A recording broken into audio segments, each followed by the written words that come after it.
You can do it yourself, the moldings. It's one of those things I was talking about just the other day on Home Day. Absolutely. I want this in my home. Yes. So if you don't want to spend a lot of money, you actually can do it yourself. You know what? And here's the funny thing. It always looks really expensive. It does. And it's pretty affordable to do if you are willing to get your hands dirty. The other thing that I love about this whole thing with wall moldings is it's become so trendy, to which I always think like it's been around for centuries. It's traditional. It's just made such a big comeback though. But it's all in how you apply it. So I wanted to create this really simple picture box look or picture frame look, and it's one of those things that if you are attempting this for the first time and you can't visualize what it's going to look like in your space, try it before you buy it. And I picked up some painter's tape that's the exact same width as the trim. Smart. So you can lay out your boxes, stand back, because you want to be accounting for things like spacing, making sure that between each box is the same, your distance from the baseboard up and the crown molding or ceiling down, and if you're thinking crown might come in the future, leave room for that crown molding when you're applying these picture boxes. So there's things to consider with measuring.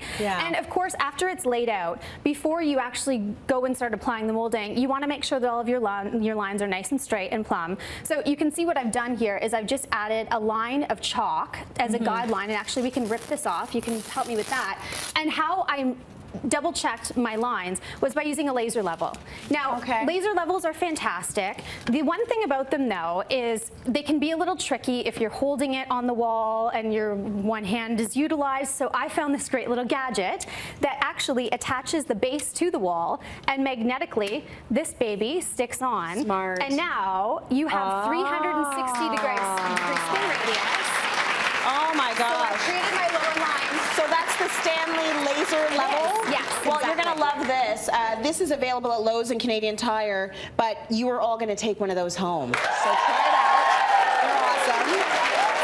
And we're going to draw for a dream toolbox complete with auto sense drill, Black & Decker sander, tape measure, and hammer, each valued at $265. We'll draw for those after the show, but you all get the level, which is great. The one thing I wanted to point out with this that's so great, if you're applying moldings in a staircase, a curved staircase, all of a sudden now you can set to the curve to mirror your staircase, and it's a hands-free job. So it's all the little things that make life so much easier. It's a tiny thing, but that's going to help Absolutely. a lot. Okay, so we've established this. We've measured everything meticulously. Measured twice, and we're going to cut once. We're going to cut once. So I picked up all of the trim very inexpensively from Home Depot. And of course, there's multiple options for when you're cutting trim in terms of like if you want the project to take 14 years, you can use a handsaw and miter box, or you can go with a better alternative, which would be using a compound miter saw. Now, this miter saw in particular, and why we call it miter, is it miters on an angle. So it spins, and we want to do 45-degree angle cuts. This one in particular, if you happen to notice, is cordless, and it's nice and small. It only weighs 30 pounds, so for me, it's easy to lug around. And it's a 7 1/4 inch blade, which is perfect for trim. So I've set it to my 45. Now, a couple key tips when you're cutting with a miter saw: safety first. Glasses are on. We're good to go. I love how you're keeping a fair distance away. I'll just be over here. A little unsure. So I'm good. So I'm going to hold the wood tight against the fence. So this part here, nice and tight. I'm going to pull the trigger. You can see that you've got some guide light there. I'm going to drop it down.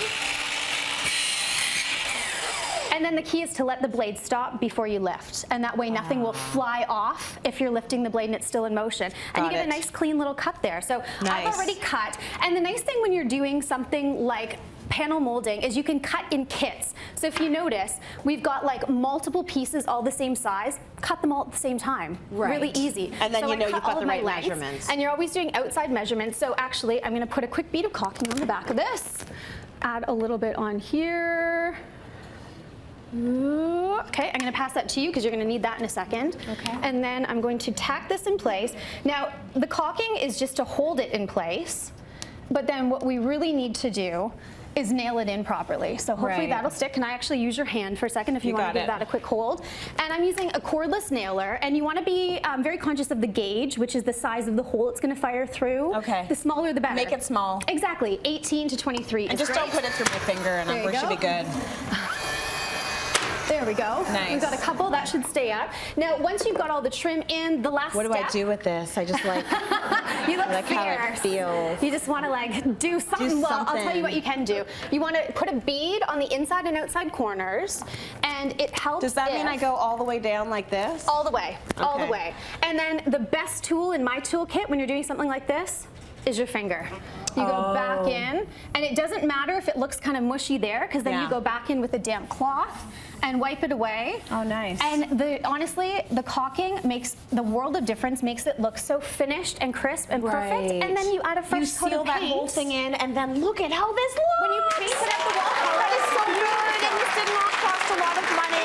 You measured, you bought these pieces, cheap, cheap, cheap. Good stuff.